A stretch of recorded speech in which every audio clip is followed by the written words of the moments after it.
નમસ્કાર દર્શક મિત્રો, રેમી ન્યૂઝના ડિજિટલ પ્લેટફોર્મમાં આપનું સ્વાગત છે। માંગરોળના નવાપુર જીઆઈડીસીમાં આજે વહેલી સવારે આગની ઘટના બની હતી। આગ એટલી વિકરાળ હતી કે જેના ધુમાડા દૂર દૂર સુધી ગોટે ગોટા દેખાતા હતા। આગ લાગેલી હતી શ્રી સાઈ ટ્વિસ્ટર કંપની મિલમાં, જેમાં 8 જેટલી ફાયરની અલગ અલગ ટીમે આગ પર કાબૂ મેળવવામાં સફળતા મળી હતી।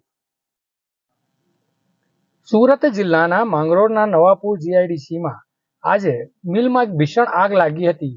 વહેલી સવારે લાગેલી આગના કારણે દૂર દૂર સુધી ધુમાડાના ગોટે ગોટા જોવા મળી આવ્યા હતા। આગ લાગતા આસપાસના વિસ્તારોમાં અફરાતફરીનો માહોલ સર્જાયો હતો। વહેલી સવારે ભીષણ આગ લાગતા સાઈ લક્ષ્મી ટ્વિસ્ટર કંપનીમાં મિલમાં આ આગ લાગી હતી। જો કે કામદારો બહાર નીકળી આવ્યા હતા અને આ વિસ્તારમાં અફરાતફરીનો માહોલ સર્જાયો હતો।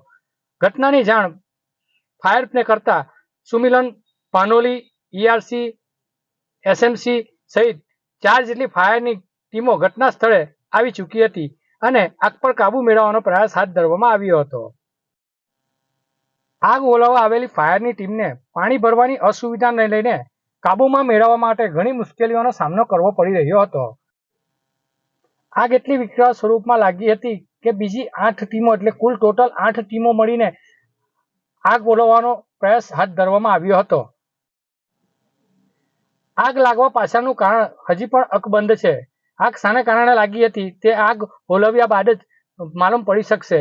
હાલ તો ફાયરની ટીમે પાણીનો મારો શરૂ કરી આગ પર કાબૂ મેળવવાનો પ્રયાસ હાથ ધરવામાં આવ્યો હતો। મિલમાં લાગેલી આગને લઈ કોઈ જાનહાનિના હાલ તો પ્રાથમિક સમાચાર મળી આવ્યા નથી। તો બીજી તરફ 4 કલાકની જહેમત બાદ આગ પર કાબૂ મેળવી